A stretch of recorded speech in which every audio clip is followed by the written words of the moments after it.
Innal hamdalillah nahmaduhu wa nasta'inuhu wa nastaghfiruh wa na'udzu billahi min syururi anfusina wa sayyiati a'malina may yahdihillahu fala mudhillalah wa may yudlil fala hadiyalah wa asyhadu an la ilaha illallah wahdahu la syarikalah wa asyhadu anna Muhammadan abduhu wa rasuluh sallallahu alaihi wa ala alihi wa sahbihi wa sallama tasliman katsira amma ba'd.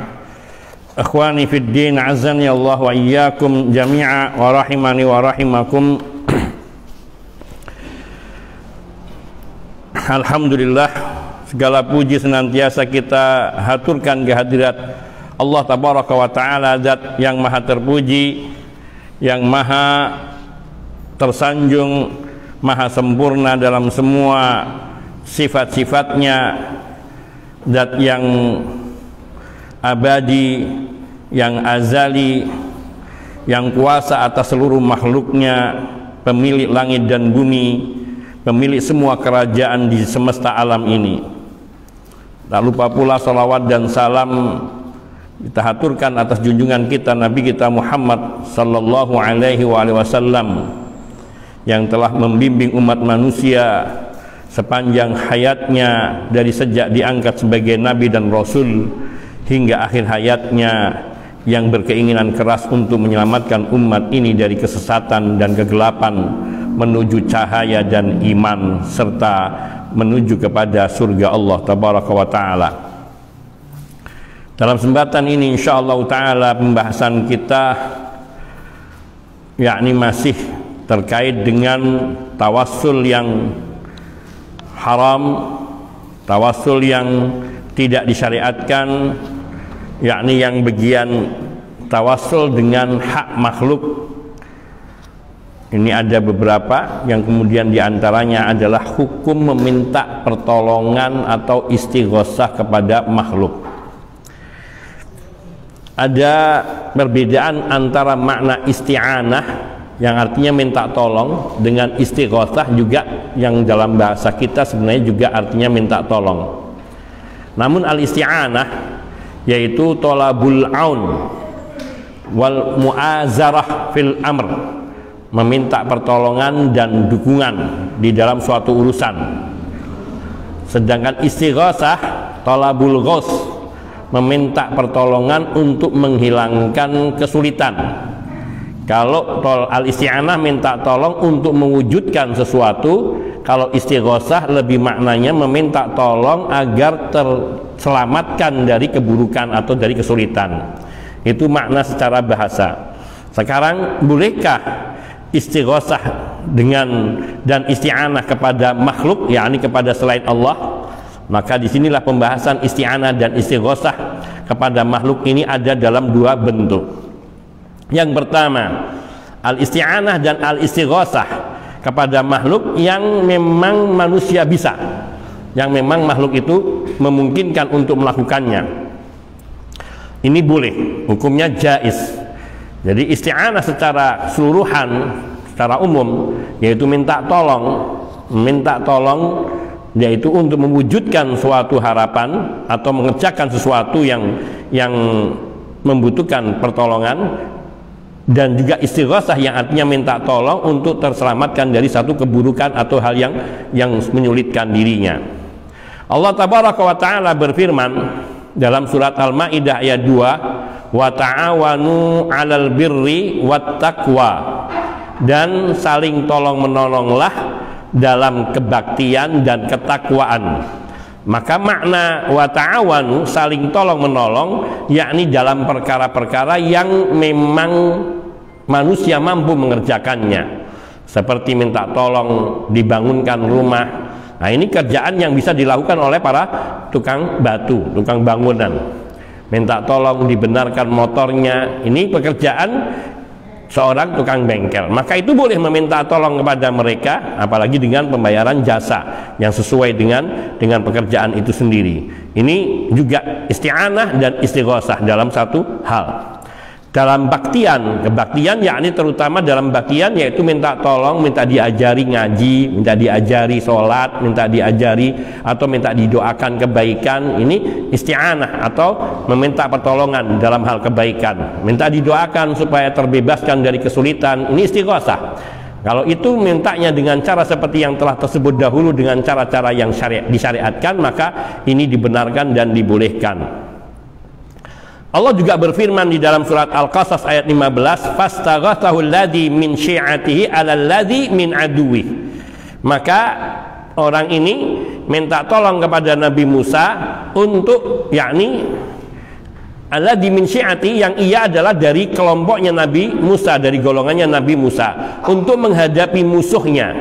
Nah, di sini kemudian Nabi Musa memberikan pertolongan dengan menyelamatkan orang itu, dan orang yang hendak mengejar, artinya kaumnya Nabi Musa ini, ditonjok oleh Nabi Musa dan ia binasa. Namun menolong orang itu juga harus hati-hati. Kalau yang ditolong itu bukan orang yang terpuji, malah akhirnya dia melaporkan kepada penguasa Fir'aun bahwa yang membunuh dari keluarga Fir'aun ini adalah Nabi Musa alaihissalam, padahal dia yang minta tolong kepada Nabi Musa. Ini, tapi kaitannya dalam hal ini adalah meminta tolong dari kesulitan yang dihadapinya kepada orang yang mampu untuk melakukan hal itu. Mampu ini adalah keumuman, bukan orang-orang khusus yang bisa melakukannya. Ada yang mengatakan dengan orangnya khusus tertentu, maka yang khusus tertentu itu seperti misalnya orang ini punya ilmu, bisa menghilang. Nah, ini minta tolong kepada orang yang seperti ini tidak dibenarkan, karena hakikatnya orang itu juga meminta pertolongan kepada bangsa jin, dan itu adalah haram, bahkan syirik. Ini jenis pertama, yaitu meminta tolong, isti'anah atau istighosah kepada manusia dalam hal-hal yang dimampuinya, dan ini boleh. Kemudian di dalam bentuk yang kedua, nau'utsani, isti'anah dan istighosah kepada makhluk yang tidak ada yang dapat melakukannya selain Allah. Nah, ini isti'anah, meminta tolong kepada manusia, tetapi dalam urusan yang hakikatnya hanya Allah yang mampu melakukannya, maka meminta tolong kepada manusia dalam hal seperti ini adalah hukumnya haram, bahkan bisa sampai kepada syirik. Seperti contohnya minta tolong kepada orang yang sudah mati. Nah, orang yang sudah mati tidak akan bisa. Kehidupan alam barzah berbeda dengan kehidupan alam dunia. Setiap manusia yang telah meninggal dunia, dia memiliki hukum-hukum di alam barzah yang berbeda dengan hukum-hukum manusia yang ada di alam dunia. Mereka terputus kegiatannya.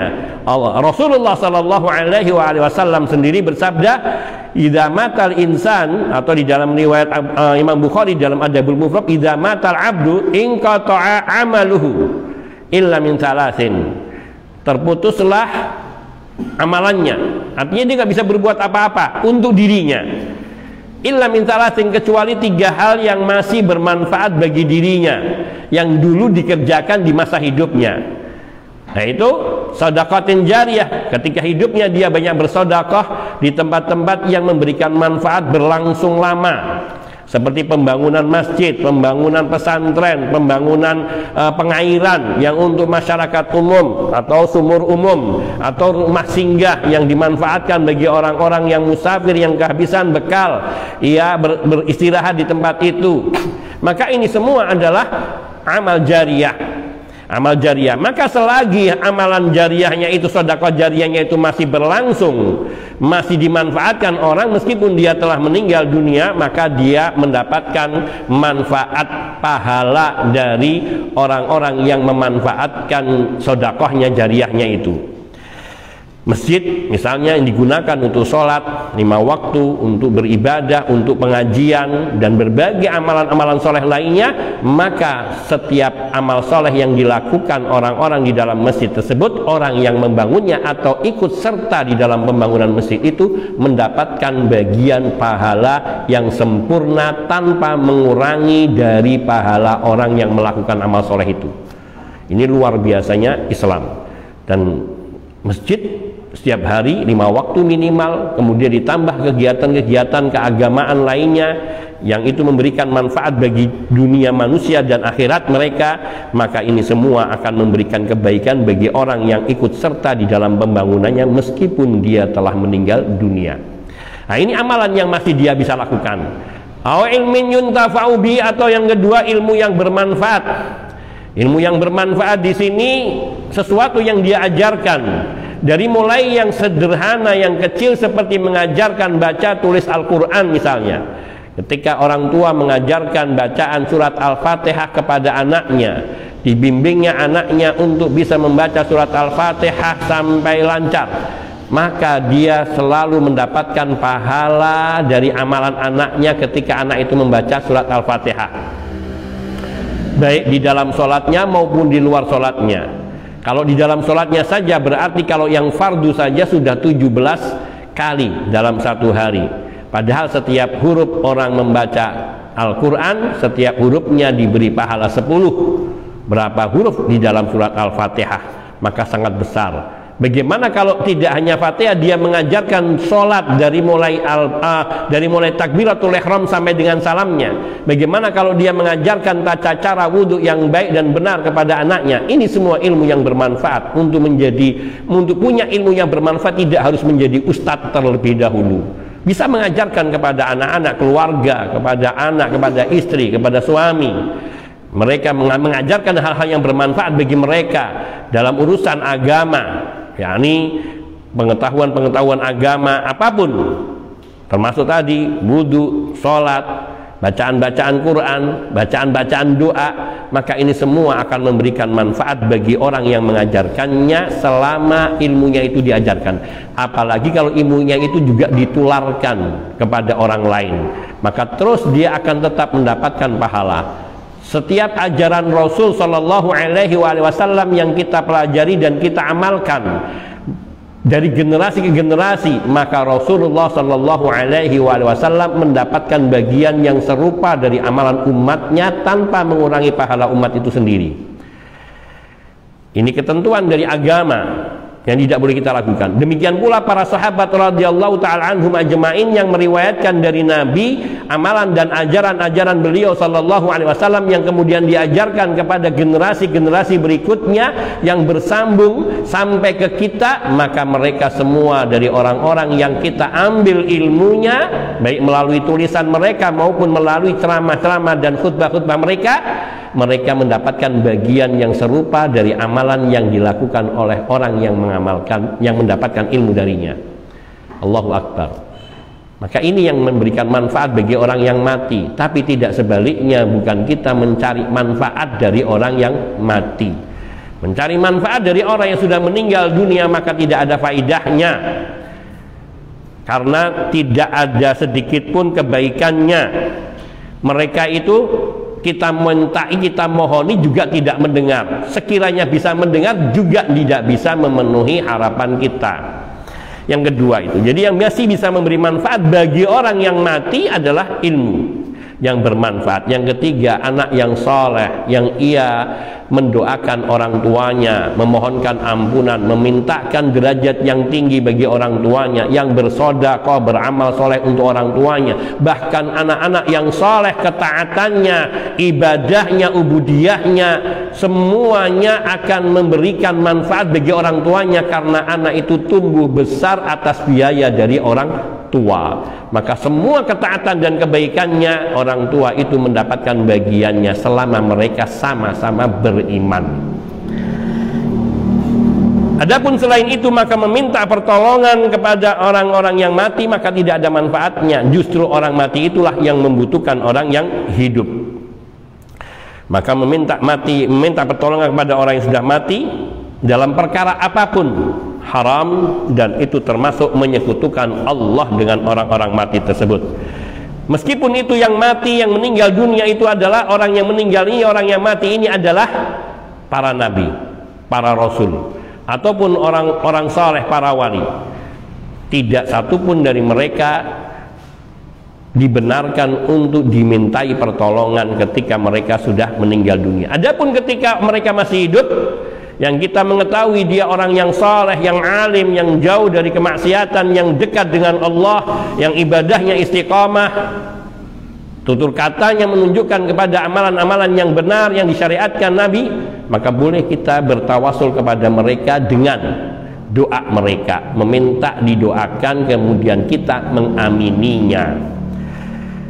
Ini yang sudah kita bahas terdahulu, tawasul dengan doa orang soleh atau doanya orang-orang mukmin.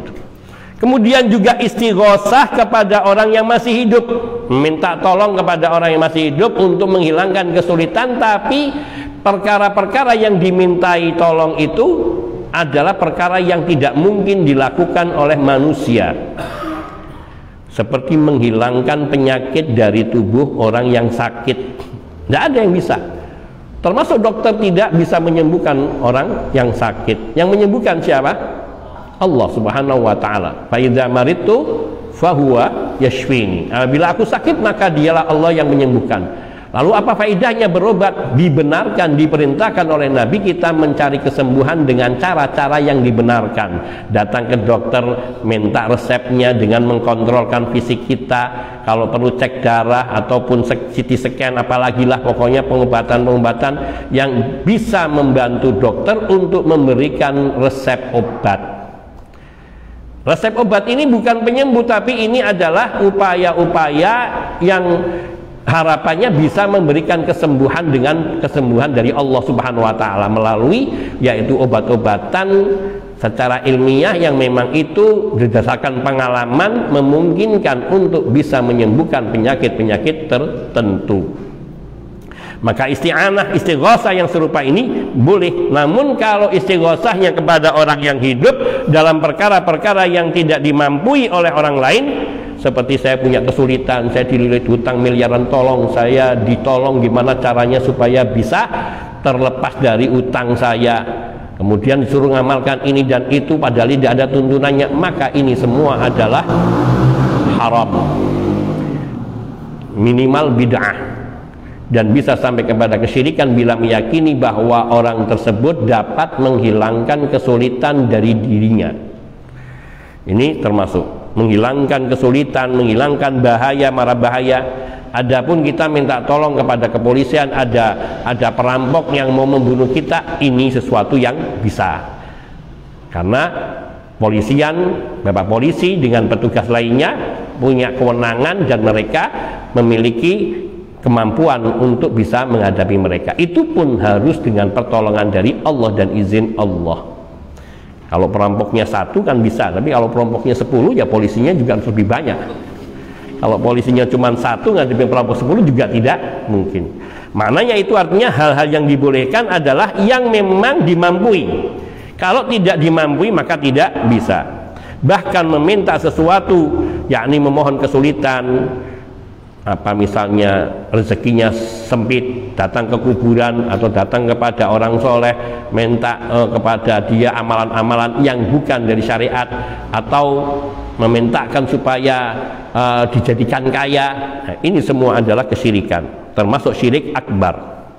Dan di zaman Nabi Shallallahu Alaihi Wasallam ada orang-orang munafik yang mereka suka menyakiti orang-orang mukmin dengan ucapan dan perkataan mereka serta sikap mereka.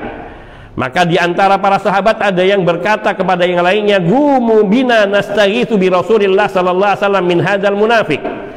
Ayo kita ke Nabi, pergi ke Nabi, minta istighosah kepada Nabi sallallahu alaihi wasallam dari perbuatan orang munafik ini. Maka ketika hal itu sampai kepada Nabi, disampaikan kepada Nabi, beliau sallallahu alaihi wasallam bersabda, "Innahu la yustaghatsu bi, innama yustaghatsu billah." Enggak, la yustaghatsu bi, enggak boleh minta istighosah kepadaku.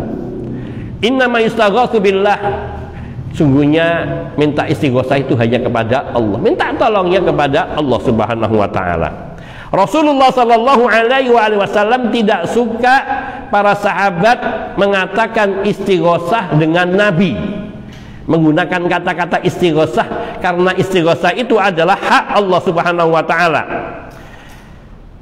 Padahal Nabi bisa menolong dengan melarang orang munafik ini untuk mengatakan kejelekan atau dengan mengancam doa. Tetapi Nabi tidak suka kalau dikatakan perbuatan beliau itu artinya mereka datang kepada beliau beristighosah kepada Nabi Shallallahu Alaihi Wasallam. Padahal Nabi beliau hidup, masa hidupnya beliau hidup dan beliau mampu untuk melakukan itu. Tapi hal ini tidak beliau lakukan, beliau ucapkan seperti itu untuk menjaga aspek tauhid pada diri para sahabat dan untuk menutup pintu celah untuk terjadinya kesyirikan. Jadi Nabi berusaha sekuat tenaga menutup pintu kesyirikan sehingga tidak ada satu kesyirikan pun yang bisa masuk ke dalam umat ini ketika mereka memegangi tuntunan dan ajaran Rasulullah Shallallahu Alaihi Wasallam. Di samping beliau lakukan itu sebagai bentuk adab dan tawaduknya beliau kepada Allah Subhanahu wa Ta'ala. Adabnya tidak boleh seseorang beristighosah kepada orang lain, tapi istighosah itu kepada Allah Subhanahu wa Ta'ala. Di samping hal itu juga sebagai peringatan kepada umat seluruhnya agar mereka bersikap hati-hati dari segala jalan dan sarana yang bisa menghantarkan kepada kesyirikan, baik dalam ucapan maupun dalam perbuatan. Ini banyak sekali ucapan dan perbuatan di zaman ini yang hakikatnya mengandung kesyirikan yang diremehkan, seperti bersumpah dengan selain nama Allah Subhanahu wa Ta'ala seperti yang telah kita sebutkan terdahulu, atau menisbatkan suatu kenikmatan kepada selain Allah. Turun hujan ini karena tahun baru Cina, haram. Turun hujan itu karena Allah Subhanahu wa Ta'ala, Allah yang menurunkan hujan. Mau ini tahun baru siapa, tahun baru siapa, meskipun setiap tahun barunya Cina misal turun hujan, tidaklah itu terjadi kalau tidak dengan kehendak Allah Subhanahu wa Ta'ala. Maka semua peristiwa yang besar ini kita kembalikan kepada Allah Subhanahu wa Ta'ala. Itu dalam ucapan, dalam perbuatan juga sebagainya. Karena sungguhnya Nabi Shallallahu Alaihi Wasallam selama beliau masih hidup dan beliau mampu melakukan sesuatu hal, termasuk mendoakan kejelekan bagi orang munafik yang menyakiti kaum mukminin ini, beliau bisa, sanggup. Namun beliau tidak suka kalau diucapkan dengan kata istighosah. Kedua, beliau bisa dimintai tolong meskipun tidak dengan menggunakan kata istighosah.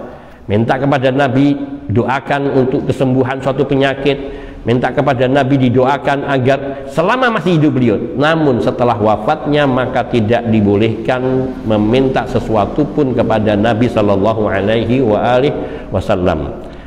Termasuk orang yang datang ziarah ke makam Rasul Shallallahu Alaihi Wasallam, syariatnya hanya mengucapkan salam kepada beliau dan kepada dua sahabat beliau yang mulia, Abu Bakar dan Umar radhiyallahu ta'ala anhuma.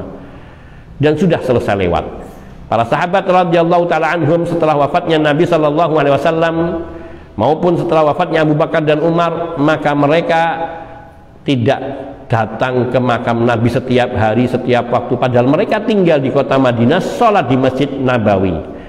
Namun mereka hanya mendatangi makamnya Nabi kalau mereka pulang dari suatu safar, seperti yang dilakukan oleh Abdullah ibnu Umar radhiyallahu ta'ala anhuma. Bila beliau pulang dari satu safar perjalanan jauh dari luar kota, maka beliau kalau datang ke Masjid Nabawi, sholat tahiyatul masjid, kemudian mendatangi makam Nabi dan mengucapkan salam, assalamu alayka ya Rasulullah. Kemudian geser sedikit kepada posisi Abu Bakar, mengucapkan assalamu alayka ya Aba Bakrin.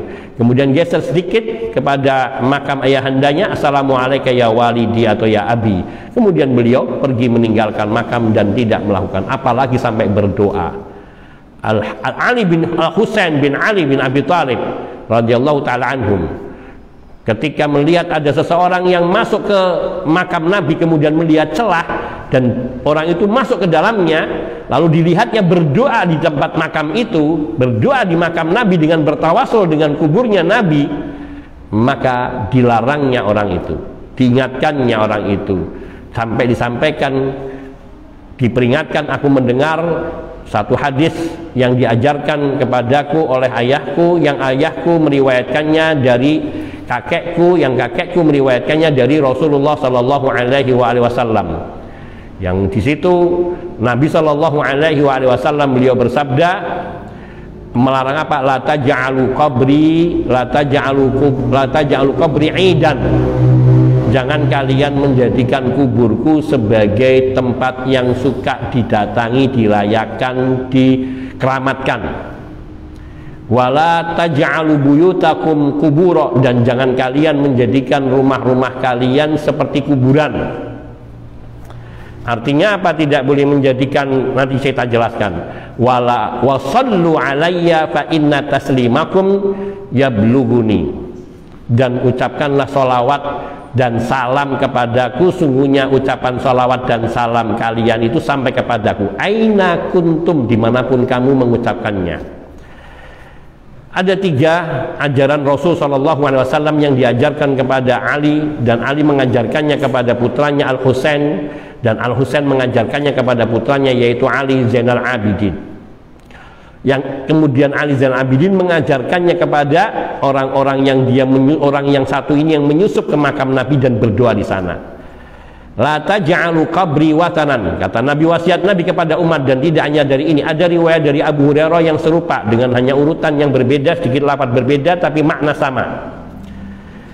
Nabi SAW melarang kuburan beliau dijadikan tempat keramat yang dirayakan, didatangi berulang-ulang, meskipun di situ orang ini berdoanya kepada Allah, namun haram. Kenapa? Nabi mengatakan la taj'al qabri idan, jangan kau jadikan kuburku tempat yang dikeramatkan atau tempat yang dirayakan.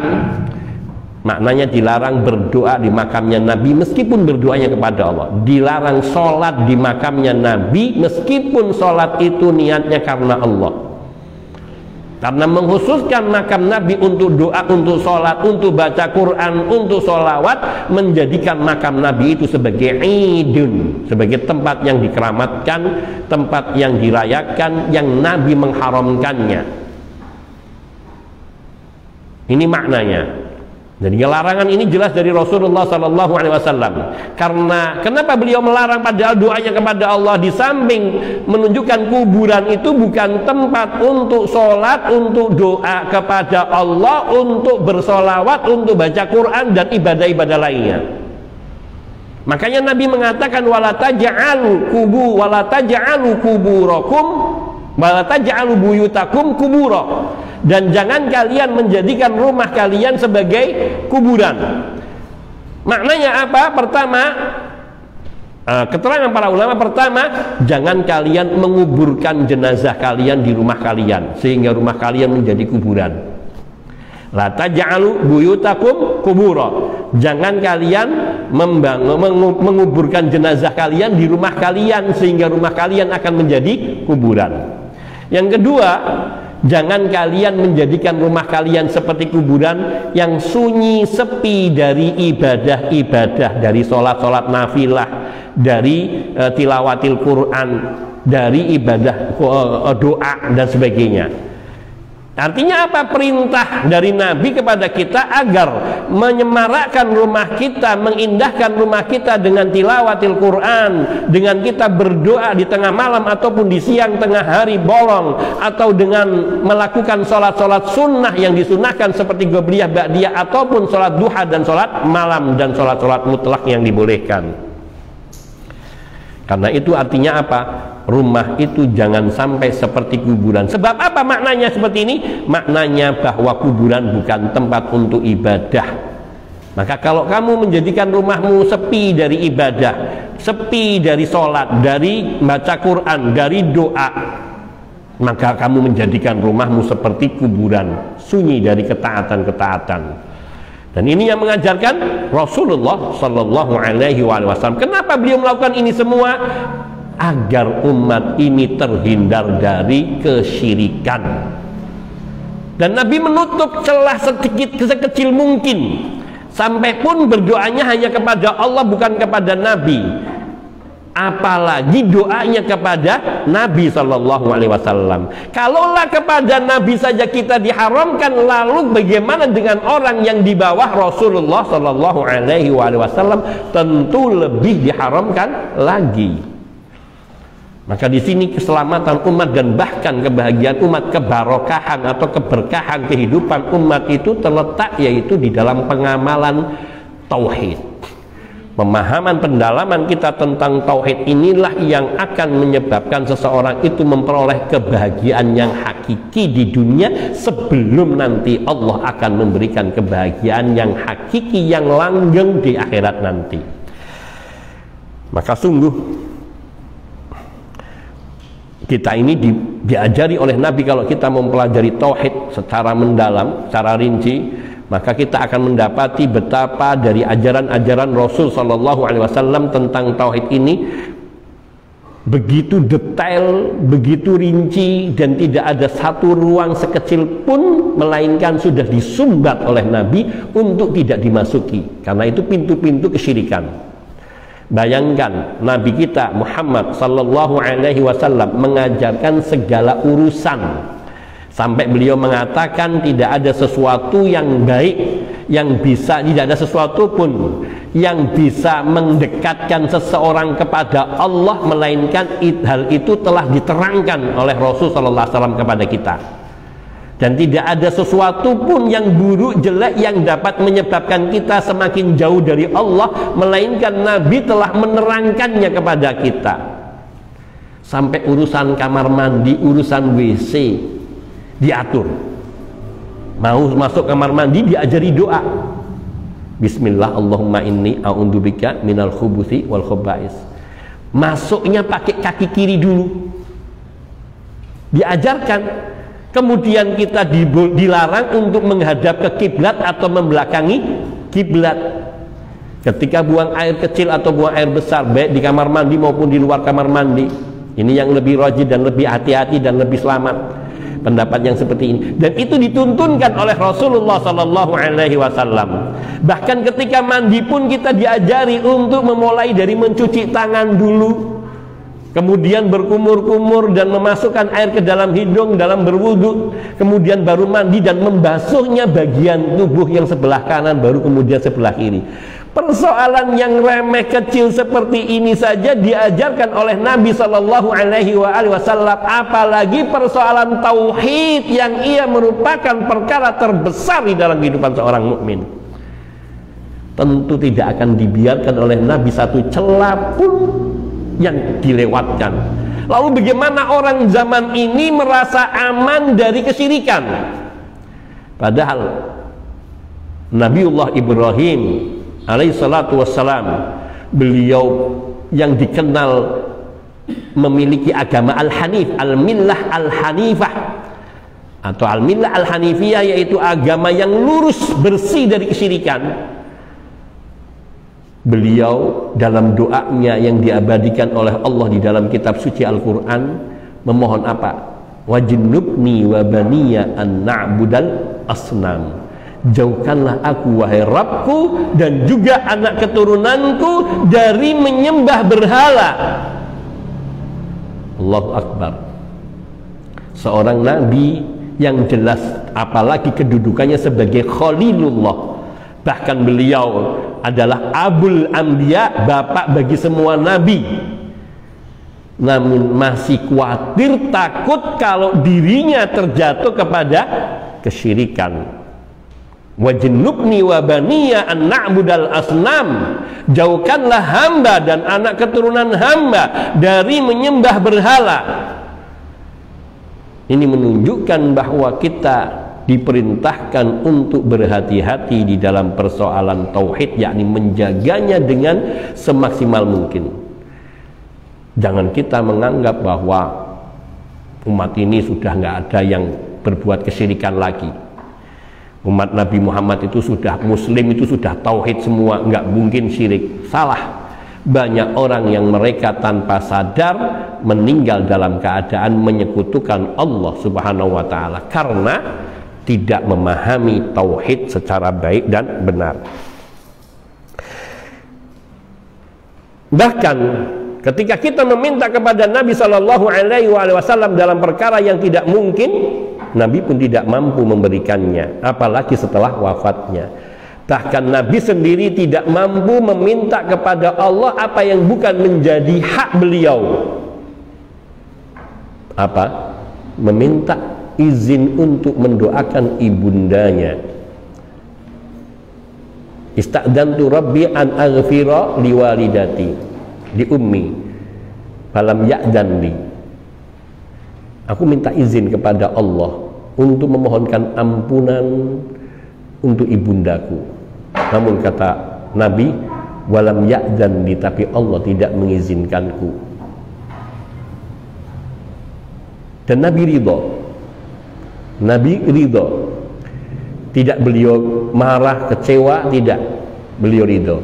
Namun di sini yang pelajaran terpenting bagi kita, bahkan Nabi pun ketika hendak meminta sesuatu yang bukan hak beliau, maka beliau juga tidak bisa. Lalu bagaimana mungkin kita kemudian datang ke makamnya Nabi dan meminta kepada Nabi sesuatu yang beliau tidak mampu di masa hidupnya, apalagi setelah wafat beliau sallallahu alaihi wasallam. Maka ini kalau Nabi saja tidak bisa, apalagi manusia lainnya yang selain Nabi, karena sungguhnya manusia yang paling mulia di dunia ini adalah Rasulullah sallallahu alaihi wasallam. Beliau yang paling mulia, beliau yang disebut Khalilullah, dan beliau adalah sahibus syafaatil uzma, pemilik syafaat yang agung nanti di yaumul qiyamah. Dan beliau awwalu man yadkhulul jannah, orang yang akan pertama kali yuftahu lahu babul jannah, dibukakan pintu surga pertama kali untuk Nabi sallallahu alaihi wasallam. Namun beliau tetap inni abdun, aku tetap hamba. Beliau tetap seorang hamba, seperti yang Allah perintahkan kepada beliau, qul innama ana basyarun mithlukum, katakan aku adalah manusia biasa seperti kalian pula. Maka ini menunjukkan bahwa kedudukan manusia tetap manusia dan tidak bisa melampaui kedudukan Allah, Tuhan. Maka tidak boleh kita meminta sesuatu yang di luar kemampuannya dan tidak ada dasarnya dari Allah Subhanahu wa ta'ala. Ini pembahasan tentang meminta hukum, meminta pertolongan, isti'anah ataupun istighosah kepada makhluk, baik itu kepada nabi, kepada wali, kepada siapa, haram. Mintanya langsung kepada Allah Subhanahu wa ta'ala. Bahkan di dalam sebuah riwayat yang dihasankan oleh sebagian ulama, Nabi sallallahu alaihi wasallam beliau bersabda, is'alullaha kulla syai'in hatta sya'ta idzal qata'. Mintalah kepada Allah dalam segala hal, termasuk meminta kepada Allah tali sandal ketika putus. Ya Rabb, tali sandal saya putus, hamba mohon kepadamu, beri hamba tali sandal yang baik. Artinya memohon kepada Allah, baru setelah itu kita berusaha. Hadis ini mengisyaratkan bahwa memohon kepada Allah itu bukan hanya pada perkara yang kita tidak mampu, bahkan dalam perkara yang kita mampu pun kita diperintahkan minta tolong kepada Allah Subhanahu wa ta'ala, karena Allah lah yang memperkenankan semua apa yang menjadi keinginan kita. Allah yang mengabulkan, yang memperkenankan, dan Allah memerintahkan kita untuk berdoa kepadanya saja. Ud'uni, berdoalah kalian kepadaku, yakni kepada Allah tabaraka wa ta'ala. Dan Allah sendiri yang berjanji akan mengabulkan doa kita. Astajib lakum, aku akan kabulkan apa yang menjadi harapanmu atau permohonanmu. Maka berdoa adalah senjata bagi orang mukmin.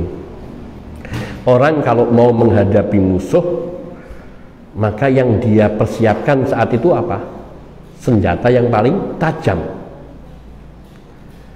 Ibarat kita sedang perang dengan melawan orang kafir, yang kita persiapkan senjata yang paling tajam. Maka ketika kita di dalam hidup ini diberi oleh Allah sebuah senjata yang ampuh. Ad-du'a'u silahul mukmin. Doa itu adalah senjata ampuh bagi orang mukmin. Bahkan Nabi sallallahu alaihi wasallam dalam riwayat yang hasan, beliau mengatakan ad-du'a'u mukhul ibadah, atau ad-du'a'u huwal ibadah. Doa itu hakikatnya adalah inti daripada ibadah. Ibadah kepada Allah itu intinya yakni kita memohon kepada Allah Subhanahu wa ta'ala dalam segala urusan kita. Dan ad-du'a'u huwal ibadah, doa itu sendiri hakikatnya adalah ibadah. Ini mengandung faedah yang besar di dalam hadis Nabi yang mulia ini sallallahu alaihi wasallam. Yang pertama, kita diperintahkan untuk berdoa karena memperbanyak doa, karena memperbanyak doa berarti menunjukkan penghambaan kita kepada Allah Subhanahu wa taala. Yang kedua, bahwa kita dengan sabda ini bahwa apa? Ad-du'a wal ibadah, yaitu bahwa ketika kita berdoa meskipun belum dikabulkan, tidak ada kesia-siaan sedikit pun, sebab doa itu sendiri ibadah yang maknanya dicatat oleh Allah sebagai sebuah kebaikan yang akan dibalasi nanti di yaumul akhir. Ketiga, bahwa ketika orang itu beribadah menunjukkan ia benar-benar hanya bersandar, bergantung, berserah diri kepada Allah Subhanahu wa taala. Maka berdoa itu dalam segala urusan. Nabi kita sallallahu alaihi wasallam, beliau mengamalkan dan mengajarkannya kepada kita untuk selalu mengawali segala urusan kita yang baik dengan mengucapkan bismillah. Kullu amrin dibalin la yubda fi bi bismillah fahuwa ajzam fahuwa abtar. Segala urusan yang penting tidak diawali dengan membaca bismillah, maka cacat, tidak berkah. Makanya Nabi Shallallahu Alaihi Wasallam mengajarkan di setiap aktivitas kita dari bangun tidur sampai kembali tidur untuk selalu dibarengi dengan dzikir doa bismillah, bismika amutu wa ahya, dengan menyebut namamu aku mati dan aku hidup ya Allah. Atau dalam riwayat lain bismikallahumma ahya wa amu. Atau dalam doa yang lain bismika rabbi wada'tu jambi. Semua dengan menyebut nama Allah.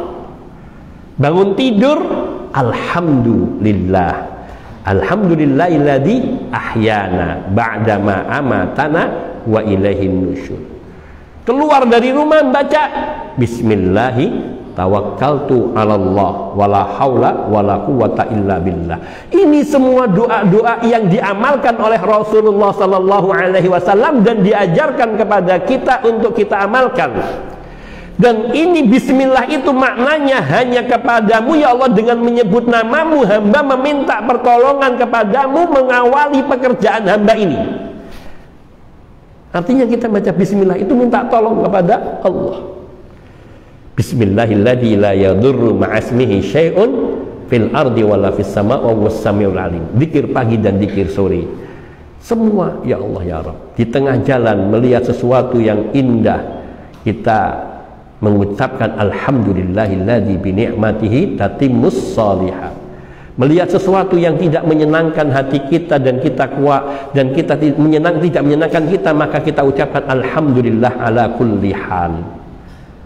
Ketika melihat ada seseorang yang mungkin diuji oleh Allah yang kita takut terkena ujiannya, kita juga berdoa alhamdulillahilladzi faddalani ala katsirin mimman alhamdulillahilladzi afani mimma ibtalaka bi wa faddalani ala katsirin mimman khalaqa tafdila.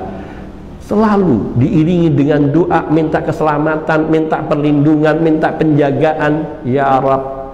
Maka sungguh orang yang ia mengisi waktu-waktunya dengan senantiasa berzikir kepada Allah, maka sungguh benarlah apa yang Allah firmankan, ala bidzikrillahi tatmainnul qulub. Ingatlah, hanya dengan mengingati Allah hati itu akan menjadi tentram, tenang.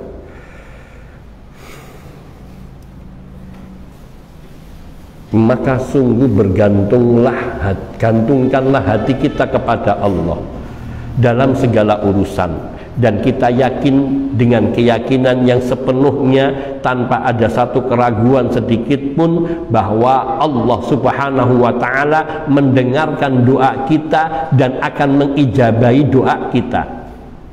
Wa idza sa'alaka ibadi anni fa inni qarib ujibu da'watad da'i idza da'ani falyastajibu li wal yu'minu bi. Apabila hambaku bertanya kepadamu wahai Rasul sallallahu alaihi wasallam, menanyakan tentangku, katakanlah fa inni qarib. Maka Allah mengambil alih, Allah berkata sesungguhnya aku ini dekat. Ujibu da'watad da'i, aku mengabulkan doa orang yang berdoa. Idza da'ani, kalau dia memohonnya kepadaku, yakni kepada Allah, bukan kepada kuburan, bukan kepada keris, bukan kepada cincin, bukan kepada gunung, kepada gua, sungai, apapun.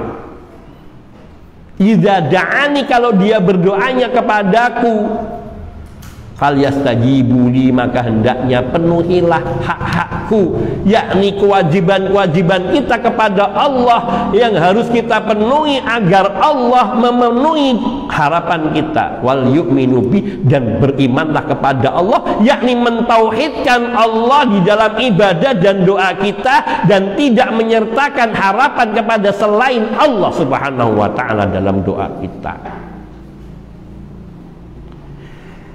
Inilah yang harus kita pegangi.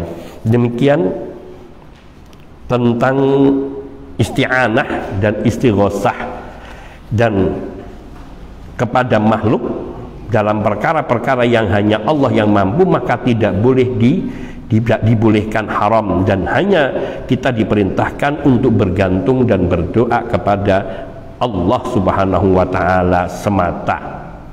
Adapun minta diajari doa yang diajarkan Nabi dalam perkara ini perkara itu boleh, namun secara umum berdoa itu apa yang menjadi harapan kita, sampaikan dalam bahasa kita dengan penuh tadarruk. Berdoa kepada Allah itu kita harus menunjukkan kehinaan kita, butuhnya kita kepada Allah.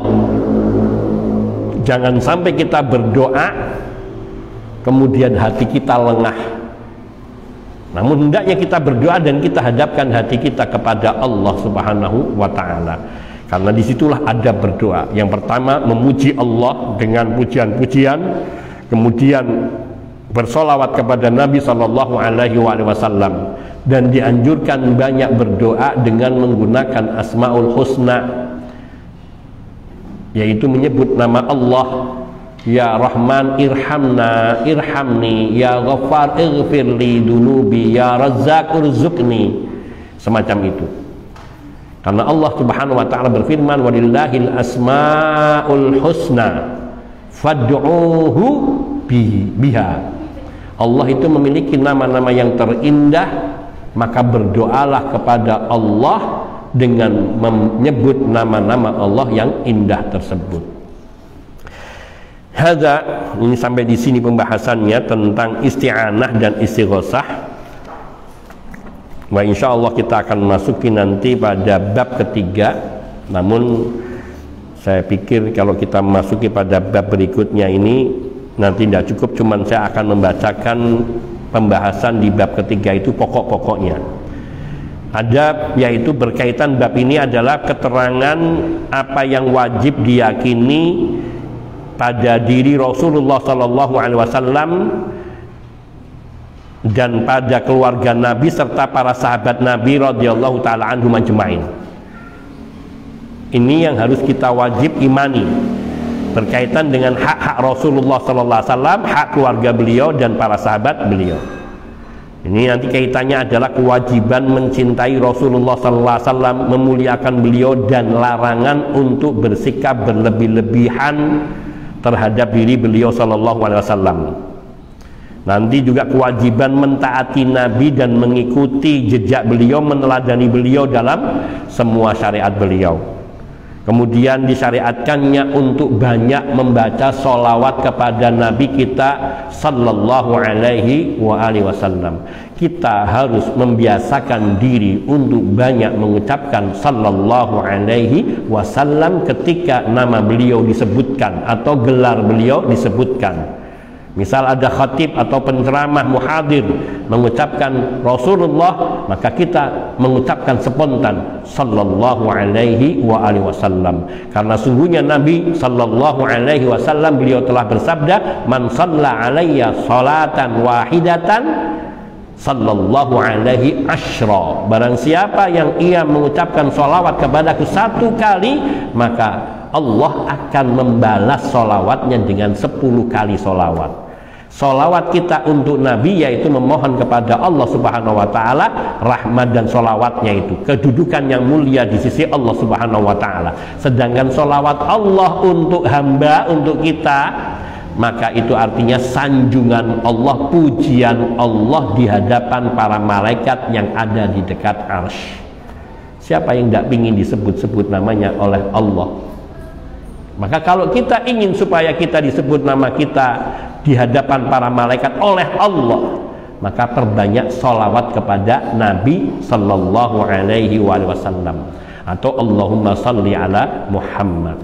Pokoknya sholawat, mau sholawat yang sempurna, ketika kita membaca sholawat sempurna seperti waktu pagi, waktu sore dengan 10 kali menurut satu riwayat yang disahihkan oleh sebagian ulama, maka kita yakni mengucapkan sholawat yang terbaik misalnya dengan sholawat yang diajarkan di dalam sholat kita. Allahumma salli ala Muhammad wa ala ali Muhammad kama sallaita ala Ibrahim wa ala ali Ibrahim innaka Hamidum Majid. Allahumma barik ala Muhammad wa ala ali Muhammad kama barakta ala Ibrahim wa ala ali Ibrahim innaka Hamidum Majid. Maka insya Allah salawat-salawat yang seperti ini kita bacakan semuanya itu akan memberikan faidah, dan itu insya Allah akan kita bahas secara mendalam lagi biidznillah. Kemudian pembahasannya juga nanti ada, yaitu tentang keutamaan keluarga Nabi dan apa yang diwajibkan untuk kita penuhi hak-hak mereka tanpa harus bersikap berlebihan. Kemudian yang kelima yaitu keutamaan para sahabat Nabi dan apa yang wajib kita yakini pada hak mereka, dan bagaimana madhab Ahlus Sunnah wal Jamaah berkaitan dengan itu semuanya. Kemudian larangan dari mencaci maki para sahabat dan para ulama dari ulama-ulama Ahlus Sunnah wal Jamaah. Hada. Demikian itu, wa insyaallah kita akan membahas itu biidznillah taala pada pertemuan nanti. Sekarang ini sudah ada pertanyaan. Pertama, Assalamualaikum. Waalaikumsalam warahmatullahi wabarakatuh. Afwan mau tanya, misalkan ada seorang yang berbuat dosa di hadapan kita, lalu kita mengingatkan dia, menasehati dia dengan cara yang baik, kata-kata yang lembut, tapi dia malah bilang, ah kayak kiamat sekarang aja, gak usah sok alim. Dari perkataan dia yang seperti itu, kalau misalkan anak nggak mau nasehatin lagi gimana? Karena orangnya nggak mau nerima nasihat anak, malah marah. Bagaimana Ustadz, minta penjelasannya. Jazakallah khairan wa iyyak. Kalau ada orang yang sudah dinasehati dengan cara yang baik, malah dia marah seperti ini, mengatakan seperti ini, doakan saja. Doakan, mohonkan hidayah, semoga Allah mengampuni dosanya, memberinya hidayah. Sudah. Mudah-mudahan kalau lisan kita, nasihat kita tidak berguna, doa kita didengar oleh Allah, sehingga nanti kalau dia menjadi baik, wah insya Allah dia akan teringat terhadap nasihat kita. Jadi kita diajari, kalau sudah nggak mau ya sudah, kita doakan saja. Ini mudah-mudahan dengan doa itu Allah Subhanahu wa Ta'ala merubah hatinya dan menjadikannya sebagai orang yang baik. Bismillah, Ustaz, ana seorang mahasiswi yang sedang mengikuti KSPM. Apa KSPM? Apa? Pasar modal. Oh, pasar modal KSM di universitas, tetapi ana tidak tahu apa hukumnya jual beli saham. Oh, pasar modal. Apakah boleh membeli saham di sektor keuangan, perbankan konvensional? Apakah pekerja di bank syariah itu tidak sama dengan di bank konvensional karena ada syariahnya? Apakah ada bank yang tanpa riba? Soalnya anak diminta orang tua untuk bekerja di bank. Barakallahu fiik wa jazakillah khairan. Satu, pasar modal dalam pengertian jual beli saham. Kalau jual beli saham yang sifatnya ini banyak, dan ini yang sebenarnya yang lebih detail bisa menjelaskannya Ustadz Irwandi atau Ustadz Arifin Badri atau Ustadz Aminur Bais. Namun prinsipnya begini, dalam jual beli itu ada serah terima barang dan uang. Kita membayar uang, kemudian kita terima barang. Kalau di saham kira-kira kita terima barang ya? Tidak kan? Uang aja kita nggak tahu bagaimana itu proses uang tiba-tiba pindah gitu saja. Jadi banyak hal-hal yang di sini syak, meragukan. Maka sebaiknya usahalah real. Boleh beli saham tapi saham real. Misalnya kita setor kepada sebuah perusahaan besar, saya beli saham kamu sekian persen dengan harga berapa, kemudian terima bukti sertifikat telah membeli saham dengan nilai sekitar itu. Kemudian saham itu, tapi harus diperhatikan bahwa perusahaan tersebut bergerak di bidang yang halal. Harus yang halal, kemudian yakni diputarkan dengan cara yang benar, kemudian yakni diyakini menjalankannya dengan jujur. Nah, maka dan pembagiannya jelas secara syariat, maka boleh kita bersaham dengan perusahaan semacam itu. Tinggal kita mau 10%, mau 5%, mau 3%. Nanti juga ada laporan yang disampaikan kepada kita dari setiap penghasilan per tahunkah atau per sekian bulan, trimester ataupun triwulan atau semester atau sebagainya. Itu boleh. Tapi kalau tadi cuma beli tiba-tiba naik, wah jual, kita kadang-kadang heran, itu uang itu jalan sendiri gitu, tiba-tiba uang saya menjadi banyak. Tapi bisa juga ketika saya beli banyak sekali drop menjadi habis. Ini judi sebenarnya, hakikatnya judi. Itu permainan-permainan yang tidak tidak ada ujungnya. Maka lebih baiknya dihindarkan. Itu yang pertama. Mengikuti KSPM, ya mengikuti KSPM di universitas, maka juga tidak ada faedahnya. Pasar modal seperti itu lebih baik ditinggalkan. Kemudian membeli saham di sektor keuangan atau perbankan konvensional, ya segala hal yang berkaitan dengan bank hindari. Segala hal yang berkaitan dengan bank hindari. Gimana Ustaz sudah kuliah di perbankan? Wah ini ya kalau bisa berhenti, pindah sebelum terlalu larut, pindah ke kuliah syariah, ekonomi syariah, ekonomi lebih baik.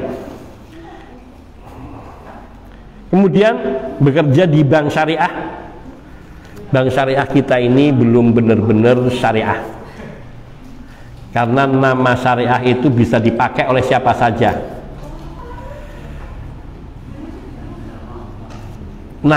Sebuah nama tidak menjadi sifat bagi sebuah usaha. Ada hotel syariah, dalamnya ada musik, meskipun musik Islami, tapi musik.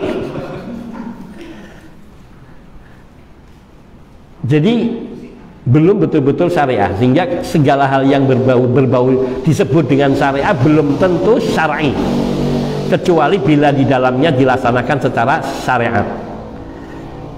Ya mungkin ada minimal hal-hal yang mungkin meminimalisir dari keburukan-keburukan. Oke lah, itu menjadi kebaikan, tapi tidak berarti kemudian penggunaan syariat itu membenarkan untuk dijadikan tempat kita bekerja, kecuali kita tahu bahwa prosedur yang berlaku di dalamnya semuanya sesuai dengan syar'i. Karena kalau ada keterlibatan misalnya dalam pelaksanaannya tidak syar'i, apalagi sampai berkaitan dengan bank syariah itu berkaitan dengan ribawi, maka pencatatnya juga termasuk yang dilaknat, yang memberi pinjaman, yang meminjam, yang mencatat, yang menjadi saksi, kulluhum sawa, mereka semua terkena laknat dari Allah Subhanahu wa taala. Maka lebih baik cari kerja. Dalam soal rezeki, satu, jangan kita ini takut rezeki kita itu hilang. Setiap orang telah ditetapkan rezekinya pada saat ditiupkan ruh ke dalam jasadnya di usia 121 hari di dalam rahim ibu kita. Itu rezeki kita, seberapapun. Rezeki kita termasuk kesehatan kita, termasuk penghidupan kita, dan kita nggak boleh takut terhadap masa depan kita. Sesungguhnya yang kita lebih takutkan adalah masa depan yang hakiki di akhirat kita. Adapun masa depan kita ini di dunia ini bukan masa depan, ini masa sekarang semua. Hari esok itu juga masih masa sekarang, karena akan kita lewat dan kita tidak tahu sampai enggak kita sampai hari esok. Kita nggak pernah tahu. Maka yang paling baik bagi kita adalah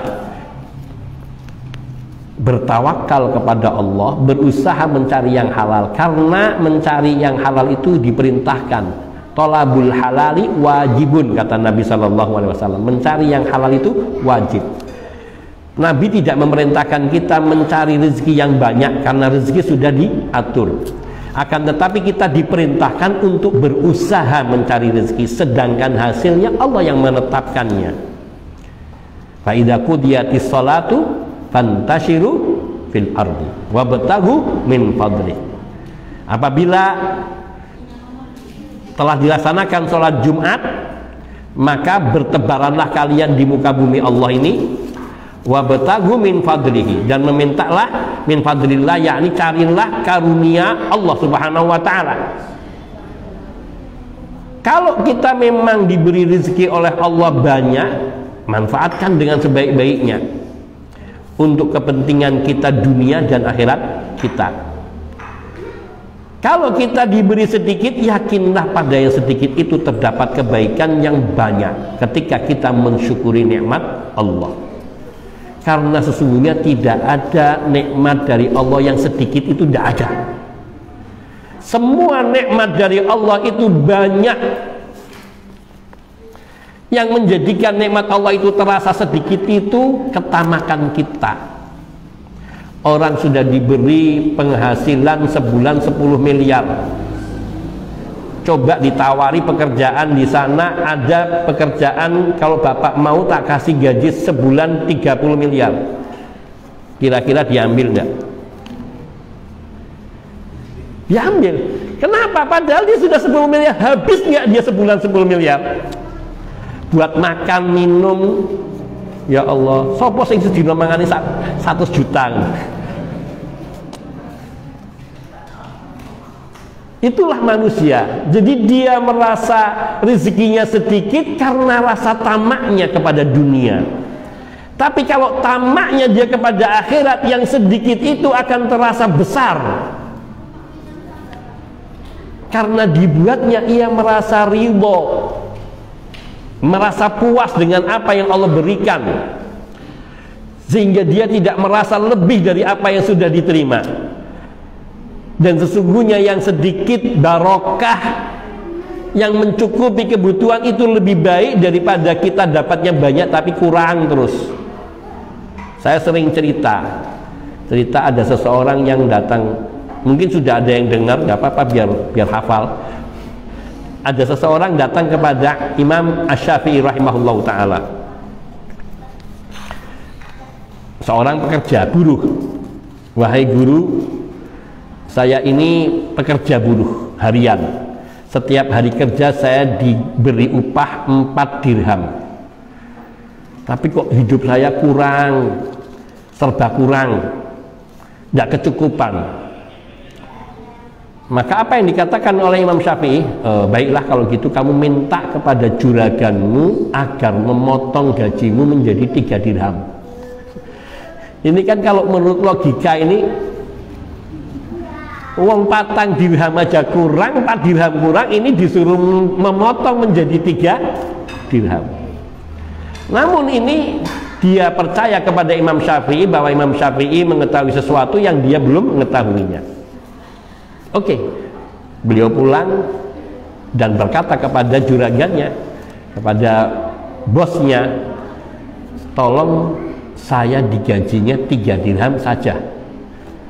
Soal aku lihat nggak diceritakan apakah heran atau gimana, tapi kemudian sudah berlangsung beberapa waktu, datang lagi, wahai guru, saya sudah lakukan nasihat guru, namun keadaan saya tambah parah.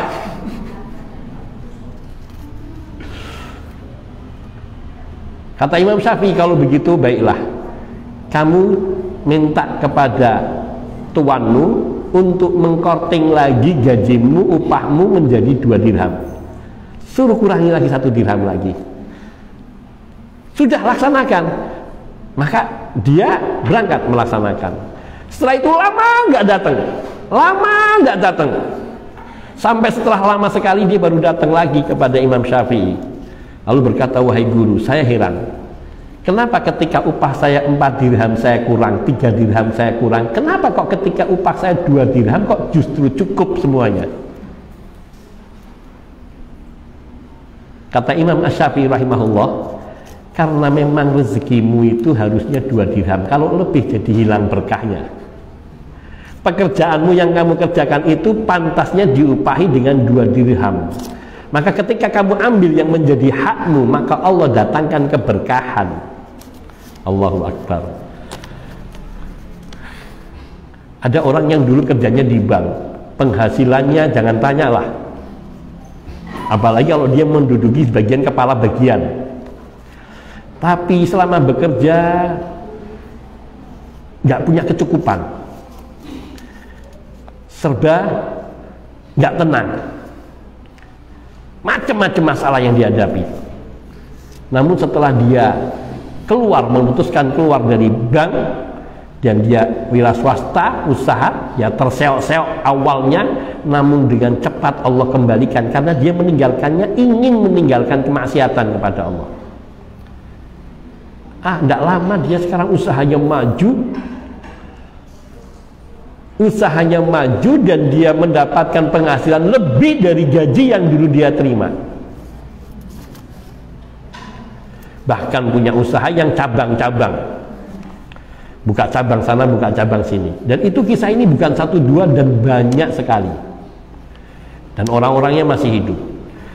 Artinya apa? Bahwa jangan kita takut. Kenapa demikian? Karena setiap keburukan, terutama bekerja di bank misalnya, setiap 1 rupiah yang kita peroleh dari sana kalau masuk ke dalam perut kita, maka itu akan menjadi sebab neraka buat diri kita. Mana bata minal harami, mana bata minas suhti fannaru aulabih. Suatu daging yang tumbuh dari perkara yang suht, yang kotor, yang haram, maka neraka lebih pantas buatnya. Naudzubillah. Saya ada kisah, ya apa-apa buat pelajaran, bukan apa-apa. Saya kadang dulu disuruh ngisi kajian di bank syariah. Saya pikir saat itu saya menyampaikan materi, kemudian saya diberi sesuatu hadiah karena saya memberi materi, maka saya terima, saya gunakan untuk rumah. Apa yang terjadi? 1 kali 2 kali saya perhatikan selalu kalau saya menerima uang itu dan saya gunakan di rumah, maka banyak hal yang tidak menyenangkan. Anak sakit, masuk rumah sakit, saya nerimanya sekian, keluarnya 2 kali 3 kali lipatnya. Saya ulangi lagi, masih belum yakin, dan serupa. Akhirnya saya berkesimpulan, memang Allah tidak mengizinkan, tidak memperkenankan kita meskipun saya ngisi kajian. Kalau saya suruh ngisi kajian, saya isi apa adanya, tapi uang itu tidak saya halalkan untuk keluarga. Walhamdulillah, dengan seperti itu tidak terjadi masalah. Artinya apa? Sesuatu yang sesungguhnya itu syubhat, padahal itu barang perkara yang dohirnya baik, namun itu mengandung syubhat karena sumbernya dari sumber yang diharamkan. Bank syubhat, bahkan bukan syubhat lagi, bank itu penghasilannya jelas haram karena dari riba. Yang banyak ancaman dari Al-Quran maupun dari sunnah-sunnah Nabi Sallallahu Alaihi Wasallam. Yang paling ringannya saja kita tahu seperti seorang berzina dengan ibu kandungnya, dan ini sesuatu yang paling menjijikkan. Itu dosa paling ringan dari 70 tingkatan dosa memakan riba. Abdullah ibnu Umar mengatakan bahwa 1 dirham itu dari riba itu lebih baik daripada 36 kali zina. Ini bukan berarti zina boleh. Ini menunjukkan betapa tingkat dosa riba. Maka tolak. Bagaimana kemudian kalau orang tua memerintahkan, ajarkan. Ya, wahai ibu, apakah ibu ingin menyuruh saya masuk ke kubangan neraka dan ingin menghasilkan dari penghasilannya akan menjadikan bencana di dalam keluarga, ataukah kita mencari rezeki yang halal yang itu akan menjadi kebaikan bagi kita semua? Sedikit tapi itu barokah, wa insya Allah itu akan lebih baik. Saya banyak memperhatikan, tapi saya tidak mau menyebutkan, banyak orang-orang yang bekerja di bank yang diuji oleh Allah, diantaranya punya anak yang kurang sempurna, atau di dalam keluarga banyak membuat ulah, atau banyak penyakit yang datang, macam-macam ujian cobaan datang kepada mereka yang bekerja di bank. Maka stop bank dan jangan pernah kita masuk ke dalam wilayah itu. Apakah ada bank yang tanpa riba? Belum ada di Indonesia. Namun mungkin suatu saat insya Allah ada. Namun bekerja di bank syariah masih mending. Saya tidak ingin mengatakan boleh, masih mending daripada yang bekerja di bank konvensional, karena masih ada unsur-unsur yang halalnya. Tetapi orang yang belum bekerja sebaiknya jangan masuk bekerja sebagai bank. Yang orangnya sudah terlanjur bekerja di bank, semoga Allah memberikan kemudahan untuk bisa lepas dari perbankan. Maka bagaimana tolak apa yang diajarkan orang tua dan minta kepada orang tua untuk mendoakannya serta mencari usaha yang baik. Ini ada pertanyaan, apa hukumnya menggunakan BPJS? Boleh atau tidak? Susah, saya nggak tahu nih. Penjelasannya rumit, karena bagaimanapun dia, kalau ini diwajibkan karena kewajiban, maka menjadi sesuatu yang harus. Ketika diharuskan, ada perbedaan di sana penggunaan BPJS yang dia tidak membayar, maka boleh.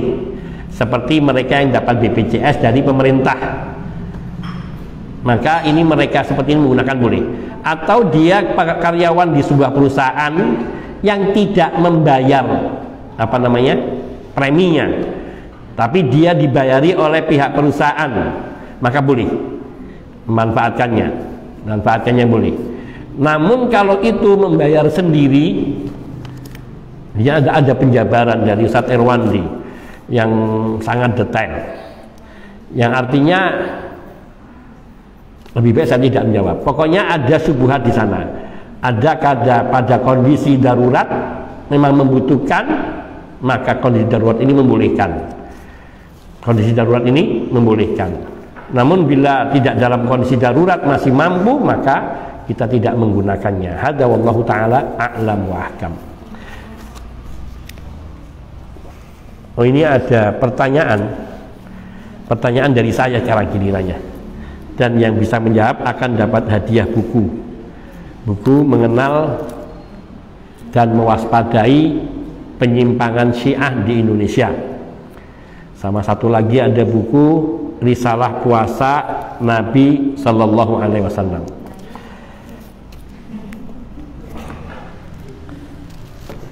Saya akan bertanya yang terkait dengan pembahasan kita. Apa makna isti'anah? Siapa yang bisa jawab?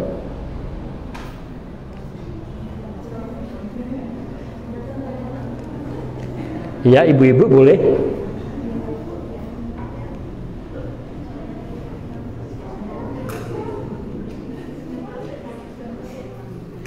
Ada yang tahu makna isti'anah? Nggih, monggo Pak.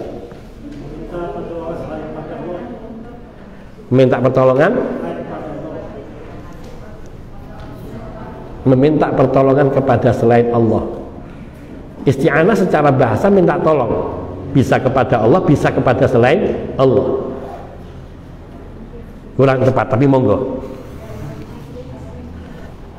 Nah, ini apa? Monggo pilih sing pundi? Puasa, Pak. Puasa. Ada yang ibu-ibu yang mau menjelaskan lebih detail?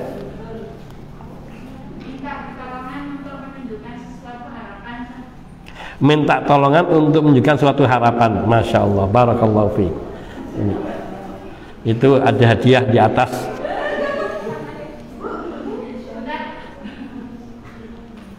Nah, Wa iyyak. Ini hadiah dari Masjid Abu Bakar. Ada lagi yang mau ditanyakan? Baik, tidak ada. Kalau tidak ada, saya cukupkan sampai di sini. Hada minni wal afu minkum wa sallallahu wasallam ala nabiyyina Muhammadin wa alihi wa sahbihi ajmain walhamdulillahi rabbil alamin. Subhanakallahumma bihamdika asyhadu an la ilaha illa anta astaghfiruka wa atubu ilaik. Assalamualaikum warahmatullahi wabarakatuh.